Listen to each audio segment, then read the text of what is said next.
continuing to get better with each match. Obviously we haven't played as many matches this year, so we haven't felt that heat and that fire as much as we would like to here in the postseason. So, I think we got punched. I mean, it was like a boxing match. We just got punched a bunch of times, and, we were able to withstand the blows. It's not even like we were playing that bad, because Davis was playing incredible. I mean, they were just playing very well. They carried their momentum over from a big win over Denison the day before. As long as we could withstand those blows and just hang in there and let our fitness take over, we were good. We were really good down the stretch, finished stronger than we started, and that's really all we're trying to do this weekend. We kind of started off a little bit slow, definitely not how we wanted to or how we expected. Definitely some tightness, some nerves, obviously. One of our, biggest matches for all of us, including the seniors, that we've kind of ever played. And so that probably contributed to that slow start. But, Coach kind of, after the match, just as kind of a strong point, was saying how we showed our mental toughness throughout that doubles. We were down a couple breaks on 2 courts, and one of the other courts was, neck and neck the whole time.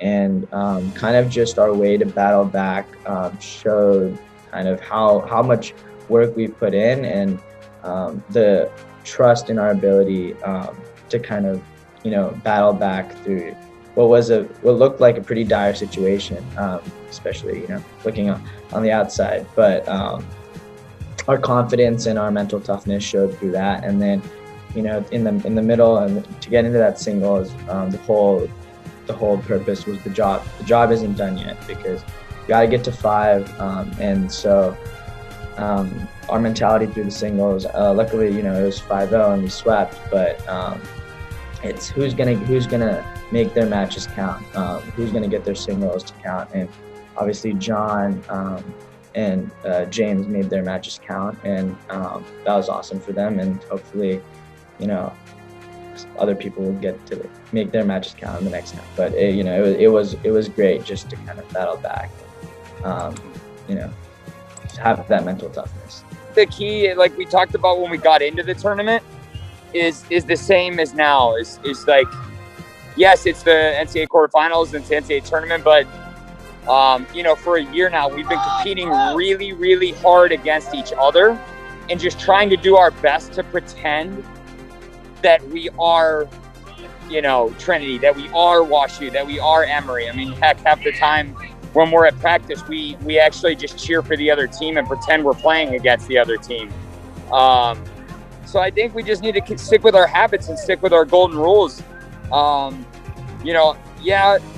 It's the first time for a lot of these guys in this situation, but that's the beauty of being in the UAA. When you go down to the UAAs in Orlando in the quarterfinals, there's 4 UAA teams out of the final 8 in this NCAA tournament. It's a quarterfinal match at UAAs is just as tough of a task as a quarterfinal match in the NCAA tournament. So the fact that we're constantly getting to compare ourselves to these other UAA institutions, I think gives us a strategic competitive advantage as far as like our expectations and what we're used to competing against.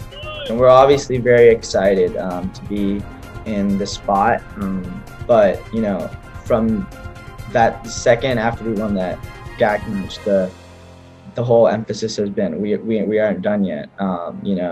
We don't get that many opportunities to be in NCAAs, and so this opportunity, who knows what next year is going to look like. But this year with the group of seniors that we have that have done so much for this program, we really want to just do everything we can. And obviously our aspirations are to win a title, and that's what they will be. And so we wake up too early and we work too hard to be satisfied with just being in the quarterfinals. So at the end of the day, we're going to take it one match at a time. We do have that long-term goal, but it's Trinity, Texas. That first match is going to be all of our efforts, and it's what has been our focus the entire practice this week, and what will continue to be before that Monday match at 4:30 p.m. The Trinity team that we're facing in the quarterfinals is not very much different than the team we played 2 years ago at spring break. Most of those players are the same. I would say 80% of the lineup is the same guys that we faced 2 years ago. And that loss really, really stung. That one stung pretty hard. We had just played a tough match the night before, bounced back to play them at 9 a.m. the next morning. Just didn't quite have it that day. And our seniors, when we honored our seniors this year, that was a significant turning point for us, to be quite honest with you, is from that Trinity loss 2 years ago is when we bounced back a day later to beat Amherst, who was a top 4 team in the country at that time. So I think that same sting and that same chip that existed then, the same players exist now, and I'm looking at some of the other quarterfinal teams. I mean, we have seen a lot of these players 2 years ago, and even last year on spring break. So, we're just really excited for the opportunity to keep playing more tennis and keep practicing. These guys finished their finals. So for the last 2 days, they've had nothing to do but practice and hang out with each other. So I know that they're just taking advantage of the fact that they get to just hang out with each other without any stress and without any anxiety of the schoolwork hanging on top of them right now.